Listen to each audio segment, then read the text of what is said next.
Bismillahirrahmanirrahim. Assalamualaikum warahmatullahi wabarakatuh.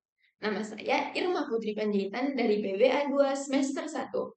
Saya akan menjelaskan tentang pemahaman filsafat ilmu. Filsafat ilmu merupakan disiplin yang mempelajari dan menganalisis ilmu pengetahuan dalam konteks yang lebih luas. Hal ini mencakup pengkajian tentang karakteristik ilmu, metode yang digunakan untuk memperoleh pengetahuan, serta evaluasi terhadap dasar-dasar dan validitas ilmiah dari segi logika dan metodologi.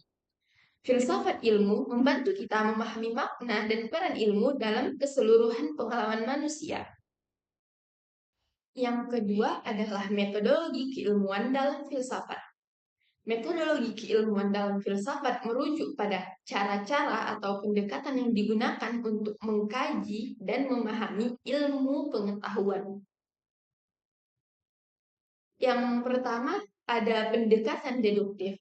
Metode ini mulai dari prinsip atau teori umum untuk menarik kesimpulan spesifik dalam konteks ilmiah. Ini berarti menguji hipotesis berdasarkan teori yang sudah ada. Ada pula pendekatan induktif. Metode ini mengumpulkan data atau pengamatan spesifik dan dari situ menarik kesimpulan umum. Ini sering digunakan dalam eksperimen ilmiah untuk membangun teori baru. Ada juga pendekatan abduktif. Metode ini berusaha mencari penjelasan terbaik dari data yang ada. Ini digunakan ketika ada lebih dari satu penjelasan yang mungkin, dan tujuannya adalah menemukan yang paling logis atau paling mungkin benar. Dan ada beberapa lainnya, seperti analisis kritis, refleksi filosofis, dan metode interdisipliner. Yang ketiga adalah landasan pengembangan filsafat ilmu. Yang pertama adalah pertanyaan ontologi, yang menanyakan tentang apa yang ada dan hakikat realitas dalam ilmu. Contohnya, apa itu ilmu dan entitas apa yang termasuk di dalamnya. Yang kedua, pertanyaan epistemologi, membahas bagaimana kita memperoleh pengetahuan dan apa yang dianggap benar. Contohnya, bagaimana kita tahu sesuatu itu benar. Yang ketiga, pertanyaan aksiologi, menggali nilai-nilai dan etika dalam ilmu pengetahuan. Contohnya, apa tanggung jawab ilmuwan terhadap masyarakat dan nilai apa yang mempengaruhi penelitian. Jadi, kesimpulannya, pertanyaan ontologi adalah pertanyaan yang membahas apa. Pertanyaan epistemologi adalah pertanyaan yang membahas bagaimana. Dan pertanyaan aksiologi adalah pertanyaan yang membahas tentang untuk. Selanjutnya adalah manfaat dari mempelajari filsafat ilmu. Adapun beberapa manfaat dari mempelajari filsafat ilmu adalah yang pertama, melatih berpikir radikal, yaitu membantu kita menjawab pertanyaan mendasar tentang hakikat ilmu dan mempertanyakan asumsi yang dianggap benar. Yang kedua, melatih berpikir reflektif, yaitu mendorong analisis terhadap masalah dalam dunia ilmiah dan membantu menemukan persoalan baru. Yang ketiga, menghindari memutlakkan kebenaran, mengingatkan kita bahwa ilmu bukan satu-satunya cara memperoleh kebenaran, serta menyadari keterbatasan dan sifat kreatif ilmu.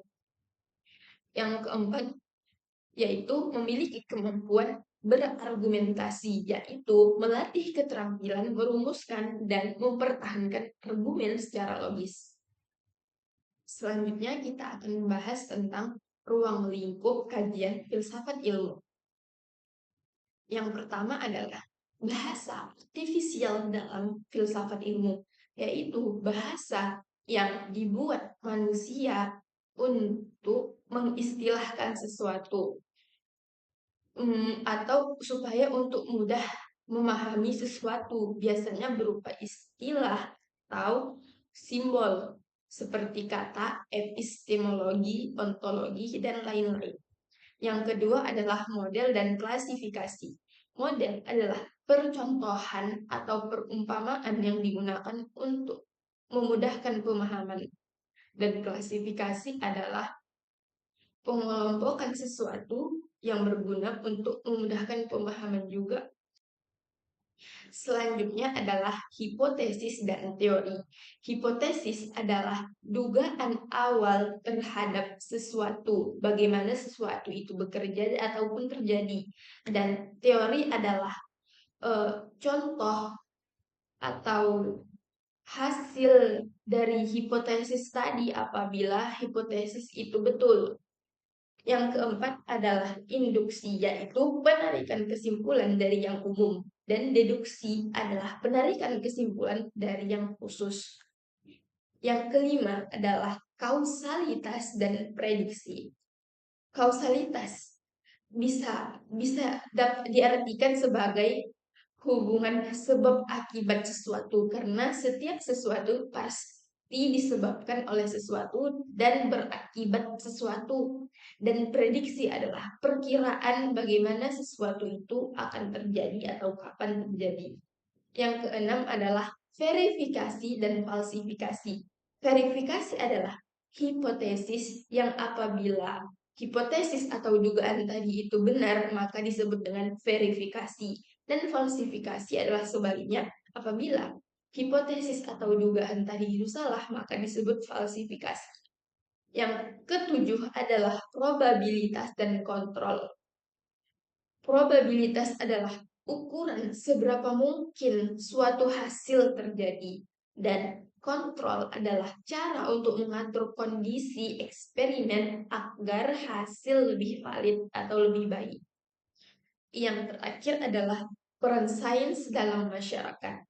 Peran sains dalam masyarakat sangat banyak, yaitu seperti contoh manfaat yang saya kan sebelumnya. Pembahasan terakhir adalah metodologi dalam filsafat ilmu. Yang pertama ada yang namanya metode kritis.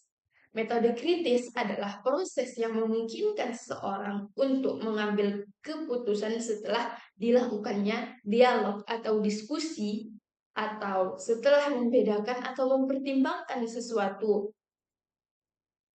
Yang kedua adalah intuitif. Intuitif adalah kemampuan seseorang untuk mengambil keputusan tanpa harus merasakan atau melihatnya secara langsung, atau tanpa berpikir panjang. Intuitif disebut juga feeling atau kata hati. Yang ketiga adalah metode skolastik. Metode skolastik adalah metode yang dilakukan dengan cara mengumpulkan argumen atau informasi sehingga dapatlah sebuah kesimpulan. Yang keempat adalah metode skeptis. Metode skeptis adalah metode yang mendorong kita atau mengarahkan kita untuk tidak menerima informasi yang ada secara langsung, melainkan kita harus meragukan akan kebenaran informasi tersebut dulu. Yang kelima adalah metode geometri. Metode yang mengambil keputusan menggunakan logika dengan mengamati dulu keadaan yang ada. Yang keenam adalah metode transendental, yaitu metode yang digunakan untuk memahami bagaimana pengetahuan dan pengalaman manusia terbentuk. Dalam metode ini ada yang namanya syarat a priori, yaitu pengetahuan manusia sebelum mengalami sesuatu. Yang ketujuh adalah metode fenomenologis, yaitu cara untuk memahami pengalaman atau kejadian secara lebih mendalam dan tanpa dipengaruhi apapun. Memahami sesuatu dengan perasaan yang lebih dalam. Yang kedelapan adalah metode dialektis, yaitu metode yang menggabungkan dua ide sehingga mencapai sebuah pemahaman baru. Ide pertama disebut dengan tesis, dan ide kedua disebut dengan antitesis, yaitu untuk menentang ide pertama. Pemahaman yang dihasilkan dari dua ide tersebut disebut dengan sintesis. Yang kesembilan adalah metode positivitis, yaitu metode yang dilakukan dengan cara pendekatan ilmiah, yaitu dengan cara melakukan sesuatu secara langsung Aku melakukan percobaan satu-satu dulu untuk menguji sesuatu. Yang terakhir adalah metode analitik kebahasaan, yaitu cara untuk memahami makna penggunaan bahasa. Karena walaupun satu kata yang sama, artinya bisa berbeda-beda.